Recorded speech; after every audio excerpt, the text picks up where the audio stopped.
বন্ধুরা, এটা হলো আমার জন্মভূমি এলাকা। এই জায়গা থেকে আমি জন্ম হয়ে গেছি। এটা আমার নরসিংদী জেলা, শিবপুর। এই জায়গার মাটি থেকে আমি জন্ম হইয়া গেছি। যেখানেই থাকি, ঢাকা শহর যেখানেই পেশা করি, কিন্তু এই জায়গার প্রতি আমার মায়া মমতা আলাদা। কিন্তু আমি এখন আপনাদের সাথে চলে যাব। আমি এই রাস্তা দিয়ে, মেট্রো রাস্তা দিয়া এই গ্রাম ছেড়ে শহরে দুই সাইডে দিয়ে আপনাদের দেখায় কোন রাস্তা দিয়ে আমি চলে যাব। মেন রাস্তা দিয়ে ঢাকা যাবো। চলেন আপনাদের দেখা যায়। এই মেট্রো রাস্তা লাল মাটি। আমি যে রাস্তাটা যাচ্ছি, দুই সাইডে হইলো সবুজ শ্যামল গাছ। এটা হলো মেট্রো রাস্তা। এখানে কোনো পাকা রাস্তা না। এই রাস্তা দিয়া আমি চলে যাচ্ছি। আমি এখন গ্রাম ছেড়ে শহরের উদ্দেশ্যে রওনা দিলাম। বন্ধুরা আসেন, আপনাদের আমার এই সুন্দর এলাকা, আমার এই জন্মভূমি এলাকা একটু দেখাই। কত সুন্দর। যেদিকে তাকাবেন এইদিকে সবুজ, এইদিকে সবুজ। তার সুন্দর বইলা শেষ করা যাবে না। আমি যখনই আসি আমার গ্রামের বাড়ি থেকে, তখন আপনাদের সাথে এই সুন্দর জায়গাগুলি আমি শেয়ার করি দেখাবার জন্য। আমি যে রাস্তাটা যাচ্ছি, এই রাস্তাটা দেখেন। এই রাস্তাটা হলো সম্পূর্ণ লাল মাটির রাস্তা। আর এই দিকটা হলো সবুজ সবুজ। আসেন, আমি আপনাদের শেষ পর্যন্ত আমি দেখায় চলে যাব। এখন আবার এই রাস্তা দিয়া আমি গ্রাম ছেড়ে শহরের উদ্দেশ্যে রওনা করছি। হ্যাঁ, এই রাস্তা দিয়ে। এটা হলো একটা বাঁশবাগান। এটা হলো বাঁশবাগান। এটা হলো গাছপালা, ভারী ঘর। তাহলে এই রাস্তাটা যদি কখনো আসেন, কেউ আমার সাথে আসতে পারবেন। আমার এলাকা, আমার জন্মভূমি এলাকা দেখতে পারবেন। আমি কোন এলাকাতে জন্ম হয়ে গেছি। এই লাল মাটি, এই ভূমি থেকে। এই ভূমি আমার প্রিয় ভূমি।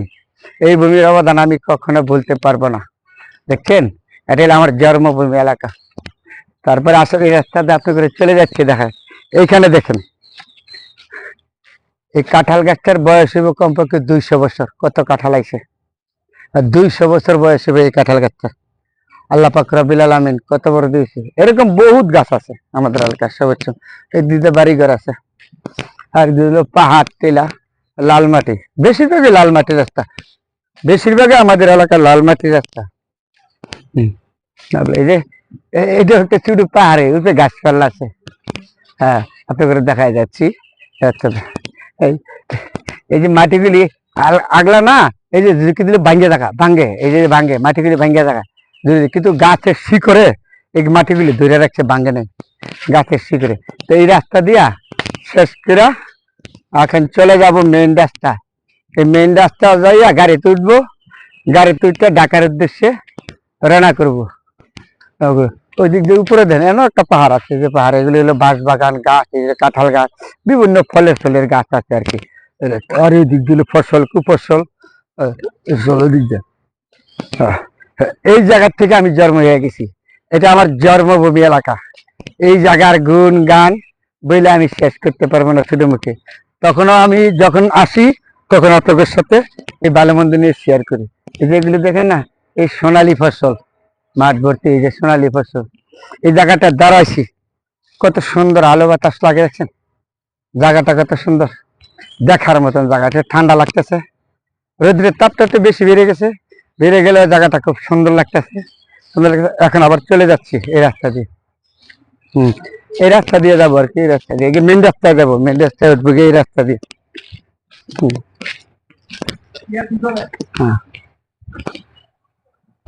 যখনই সময় পাই তখনই চলে আসি আমার এই জন্মভূমি এলাকা। এই যে এটা একটা আম গাছ, এটা একটা আম গাছ। এই যে এই আম গাছটার নিচে আমি দাঁড়াইছি, ছায়া দেয় গাছটা। আর এই দিক দিয়ে ফসল, কুফসল, ধান, সোনালী ধান। এই যে এগুলি সোনালী ধান, সোনালী ধান আর কুফসল ভর্তি মাঠে। আমি এই যে আম গাছটার নিচে দাঁড়াইছি, খুব সুন্দর। এইদিকে আসেন, এইদিকে দেখেন এই যে লাল মাটি, এগুলি হলো লাল মাটি। এই যে পাহাড়ের ভিতরে, এই যে পাহাড়ের ভিতরে, এই যে আমি যাইতেছি পাহাড়ের নিচে। পাহাড়ের নিচে যে গাছপালা, বন অঞ্চল। অনেকে ডরাইবেন আপনারা সাপে। হ্যাঁ, অবশ্যই সাপ আছে, কিন্তু আপনার সাপে আপনার কোনো ক্ষতি, সাপের ক্ষতি না করলে আপনার ক্ষতি করবো না। এটা হলো সর্বত্রগুলা। এটা লাল মাটি। তো এই যে উপরে যে দেখেন লাল মাটি, পাহাড় এলাকা। আপনি যদি ক্ষতি না করেন, আপনার ক্ষতি করবো না। এলাকায় সাপ আছে, সমস্যা নেই। সাপ থাকলে আপনি কোনো সমস্যা করবে না। আপনি যদি সাপের ক্ষতি করেন, তাহলে আপনাকে সাপে ক্ষতি করবে, নাইলে করবে না। তারপরে বনাঞ্চলের ভিতরে সাপ আছে, বিভিন্ন ধরনের সাপ আছে আমাদের এলাকায়। আচ্ছা, আপনি তার ক্ষতি না করলে আপনার ক্ষতি করবে না, এই জন্য আপনার করে দেখাইলাম সুন্দর। এই রাস্তাটা দিয়ে হয়তো আজকের জন্য বিদায় নিয়ে গেলাম। অন্য কোনো সময় আবার আসলে আপনাদের সাথে আবার শেয়ার করব, এই সুন্দর জায়গাগুলি আমি দেখাবো। সবসময় চেষ্টা করি আপনাদের সাথে ভালো মন্দ দেখাবার জন্য, দেখার মতন জায়গা। তাহলে আজকের মতন হয়তো বিদায় নিয়ে যাব। বন্ধুরা, যদি অন্য কোনো সময় আবার আসি তাইলে আপনাদের সাথে আবার এই সুন্দর জায়গাগুলি দেখাবো। সবাই ভালো থাকবেন। আর এইদিকে দেখেন, এইদিকে হইলো আমার এই যে এই জমিগুলি, এই যে জমিগুলি দেখেন কত সুন্দর, যে ধান ফসল, এই যে পিছনে এগুলি হলো সোনালী ফসল, এই যে সোনালী ফসল। আর আমার ছবি দাও, আমার এই যে এগুলি হলো সোনালী ফসল, কুফসল সম্পূর্ণ ধান, এগুলি মাঠ ভর্তি এই গ্রামের। আর এই জায়গাটা যে কত সুন্দর, তুমি যে দেখো কত সুন্দর। এদিকে আমি যে জায়গাটা দাঁড়াইছি, এই রাস্তা দিয়ে যাইতে হবে, এই রাস্তা দিয়ে আমার আসতে হবে। তারপরে এই জায়গাটা আজকের জন্য হয়তো বন্ধুরা আমি বিদায় নিয়ে গেলাম। এখন গ্রাম ছেড়ে শহরের উদ্দেশ্যে রওনা করব। আপনাদের সবার কাছে দোয়া এবং শুভকামনা রইল। অন্য কোনো সময় আবার আপনাদের সাথে আসবো, সাপোর্ট করবেন, ভালো জিনিসগুলি দেখার চেষ্টা করবো, আমাকে সাপোর্ট করবেন, আমি ভালো জিনিস আপনাদের দেখাতে পারবো। ঠিক আছে।